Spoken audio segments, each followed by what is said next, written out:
But let me start with the first message so that you can understand how they're all related and why they are coming out in this specific manner. Protection from home, protection from lineage. So the first thing that I'm hearing here is I feel like many of you come from humble beginnings, humble backgrounds, okay? And it's actually very honorable to come from humble beginnings, humble backgrounds. And I feel many of you have many siblings. And I'm also sensing, you and your siblings got in a lot of trouble. And, it's not just like regular things that kids do, because, kids will always get in trouble. But I feel it's a little bit more than that. And I feel there were definitely situations where you might have lied to your parents, you might have lied to teachers, you might have lied to caretakers because you didn't want your siblings to get in trouble. So it's sort of like everybody is working together to cover for each other and things like that.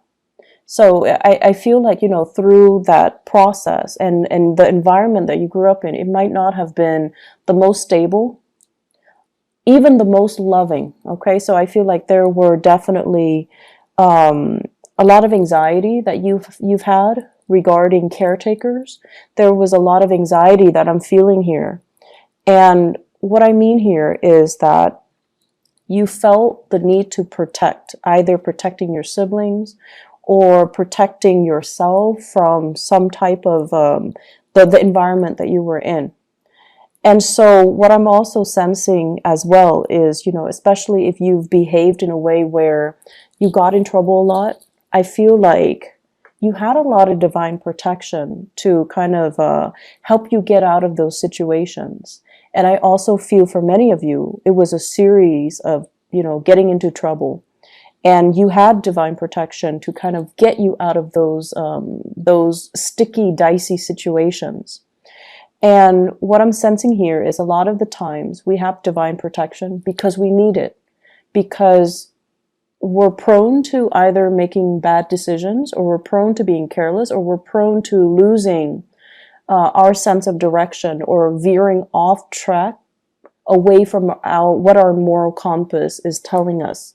So this is a month where you kind of need to realign yourself, and you kind of need to figure out, am I in danger of going astray? Am I in danger of overindulging? Am I in danger in any reason, like in any situation? Are there things that I need to be mindful about? Am I veering off track? Okay. So those are the main messages that is coming through to kind of guide you. And I'm also sensing as well, growing up, you might have had people that looked out for you, right? You might have had people that looked out for you. So they're saying here, protection from home, protection from lineage. And once again, it might have been siblings. It might have been people that you were really close to, that you consider to be family. But at the same time, it's like constantly getting each other out of trouble or looking out for each other can, in some situations, be enabling. So you want to be very careful about identifying, the fine line between enabling somebody and protecting somebody. So I see that concept coming in. I'm seeing some of you at work doing this same thing with your coworkers, helping to cover somebody who's making a mistake. You don't want them to get fired. You don't want them to get in trouble. So you cover for them. Okay? And then you're covering for them when things are too busy and they don't have time to eat their lunch, they're hungry or whatever, and you're covering for them. And that's fine. In the short run, that's fine. But in the long run, make sure that you're doing that for the right people. Mainly because if you're constantly covering for somebody, they don't learn. And when they make the big mistakes and you're not there to cover for them, what exactly is going to happen? So you want to be a little bit conscientious about that. I see some of you as well. They're saying letting others feed. So I feel like that message denotes a lot of self-control, a lot of restraint from your end, which is really, really admirable. And I'm feeling many of you as well, you know, being caretaker, being in positions where it's almost like you have to make these difficult choices regarding, you know, do I sacrifice this at the expense of this? So it's like you're making these really tough calls, and it's like you're stuck between a rock and a hard place, and you don't flinch. You're making these really difficult decisions, and I feel like it can really, you know, for a different sign, it can really break them. But I feel like for you, you're so, in a way, unfeeling about it. Like you tried so hard to detach yourself emotionally from the decision making process that to you it's like, yes, it's a rock, between a rock and a hard place, but somebody's got to make this decision, or you know, somebody's got to do it. So I see you having to be put in positions where you are doing these things that it can feel very, very defeating, like making these really, really tough decisions. And I see a lot of you having to do this in the work front, and I feel as well, these are the honorable qualities about you that will thrust you into the limelight, and that can really help you professionally. The second message that is coming through here, they're saying no more frivolous acts, okay? So straighten things out. Make sure you're where you're supposed to go. Make sure you are in alignment with your moral compass more than anything. So I see this compass, and then it says like morality on it.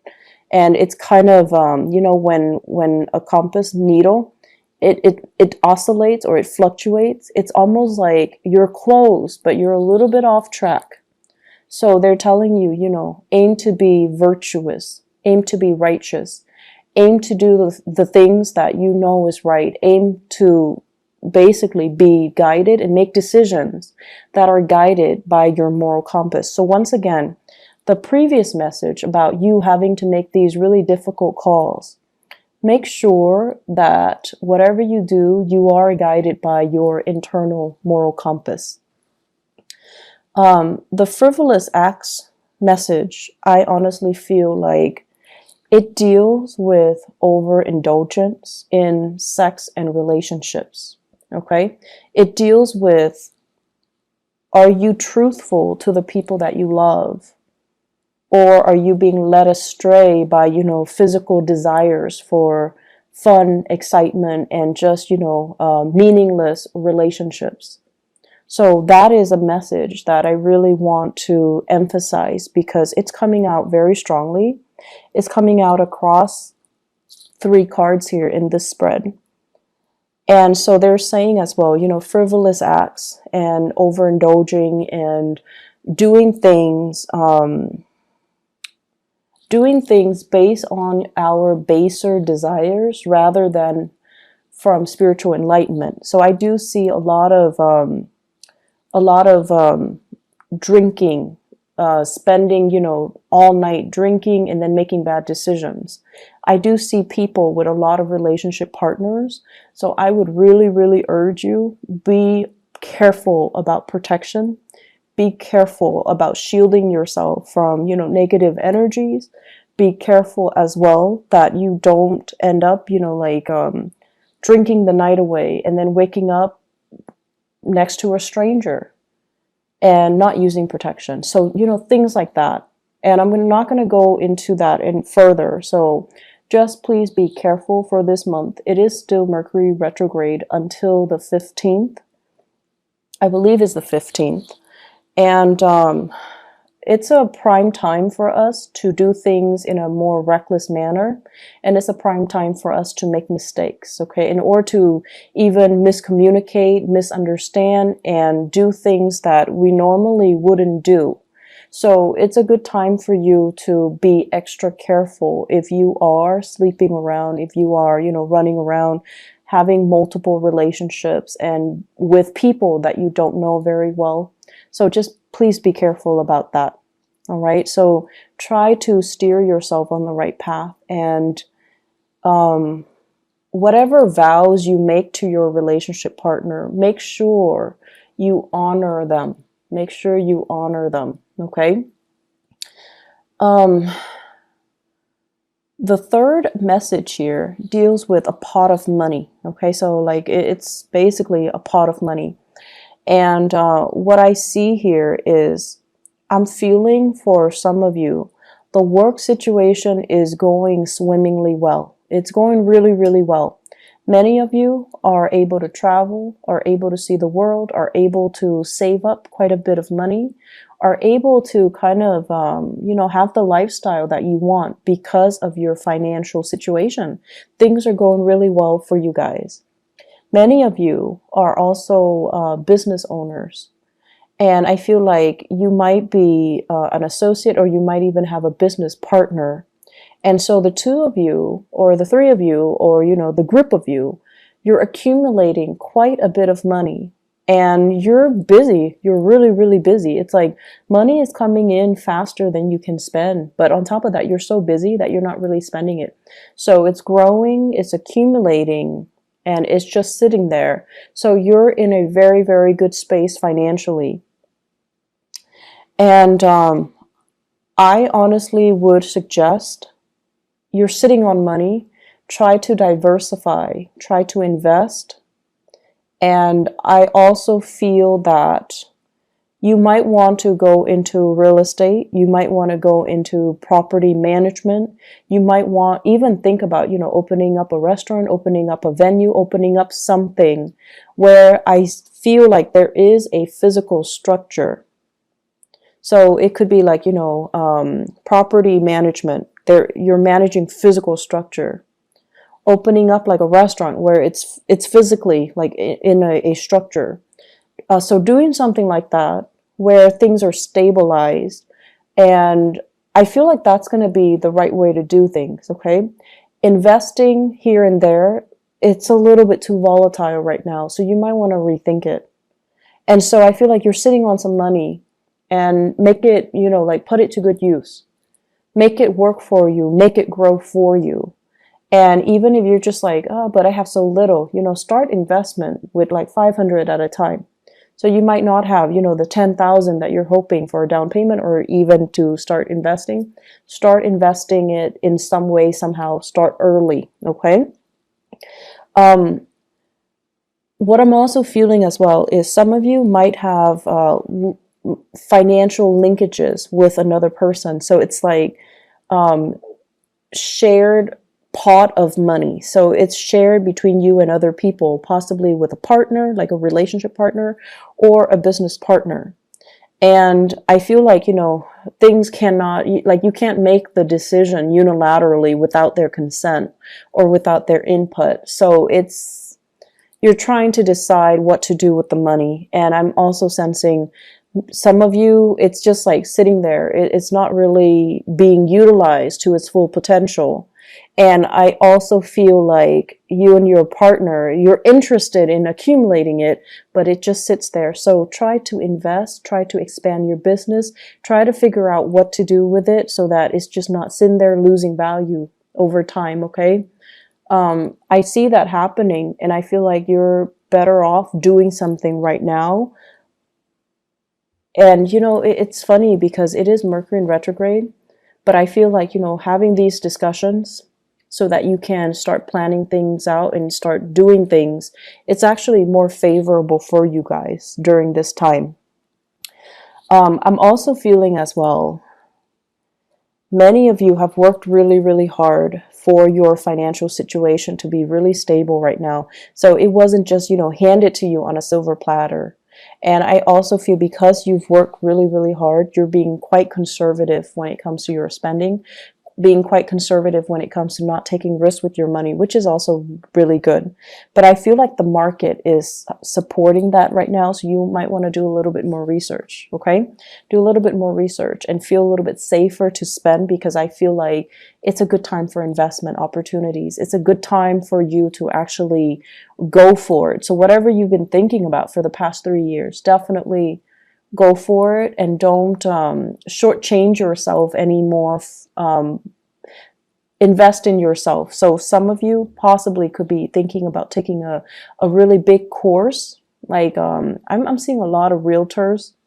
I'm also seeing people who are interested in like the hospitality and the restaurant types of businesses, where you might have to take like a course, you might have to take a training course, you might have to take an initial, course to do something, right? And you're just like, I don't know, it's a lot of money, like the enrollment fees are high, and you've been talking about it and mulling it over, but you're just like, I don't know if it's worth it. I don't know if I have the money right now.